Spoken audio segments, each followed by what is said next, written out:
राहुल गांधींच्या कार्यक्रमाआधीच पुण्यामध्ये काँग्रेस आणि अभाविपचे कार्यकर्ते भिडले। सीईओपी कॉलेजवर प्रचंड गोंधळ। मुलांना छात्रों की गूंज या कार्यक्रमाला उपस्थित न राहण्यासंदर्भात धमकावल्याचा काँग्रेसचा आरोप। सीईओपी कॉलेज बाहेरील राडा काँग्रेसला भोवला। युवक काँग्रेसच्या पदाधिकाऱ्यांसह 50 ते 60 कार्यकर्त्यांवर शिवाजीनगर पोलीस ठाण्यामध्ये गुन्हा दाखल। पुण्यातील काँग्रेसच्या छात्रों की गूंज या कार्यक्रमावर भाजपचे गंभीर आरोप। कार्यक्रमाला येण्यासाठी मुलांना प्रत्येकी 30 ते 35 रुपये वाटले। छात्रों की गूंज नसून पैशांची गूंज असल्याचा हल्लाबोल। एवढा पैसा आला कुठून? नवनाथ बन यांचा सवाल। राहुल गांधी देशाचे नागरिक नाहीत का? कार्यक्रम उधळून लावण्याची भाषा कसली करता? अभाविपच्या गोंधळावरून राऊतांचा हल्लाबोल। राहुल गांधी लोकप्रिय नेते, पैसे देऊन माणसं आणण्याची गरज नाही, राऊतांचं भाजपला उत्तर। भाजपनं आता विरोधात बसण्याची तयारी करावी। सप्टेंबर नंतर सरकारच्या पडझडीला सुरुवात होईल। शिवसेने युबीटीचे खासदार संजय राऊतांचा मोठा दावा।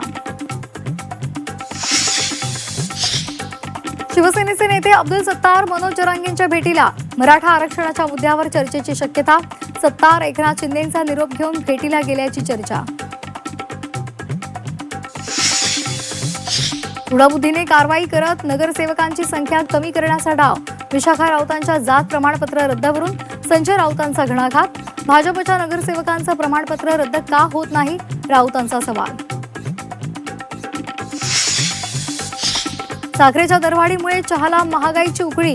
कटिंग चहा 10 वरून थेट 15 रुपये होणार। विक्रेत्यांकडून दरवाढीची तयारी सुरू।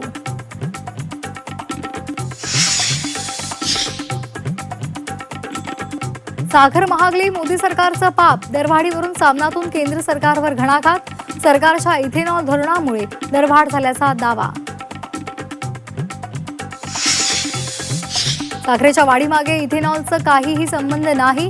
केंद्र सरकारनं आरोप फेटाळले। निर्यातदार भारतावर 10 वर्षात प्रथमच साखर आयातीची वेळ। संभाव्य टंचाई आणि दरवाढ नियंत्रणात ठेवण्यासाठी केंद्राची धावपळ। सीएसआरवर सरकारी नियंत्रण आणण्याच्या हालचाली। निधीच्या विनियोगासाठी महा-सीएसआर प्राधिकरण स्थापनेचा निर्णय। मुख्यमंत्री देवेंद्र फडणवीसांकडून प्रस्ताव सादर करण्याचे निर्देश। नागपुरात भरधाव कारनं चिमुकलीला उडवलं। अपघातामध्ये 5 वर्षीय चिमुकलीचा मृत्यू। अपघाताची थरारक घटना, सीसीटीव्ही कैद।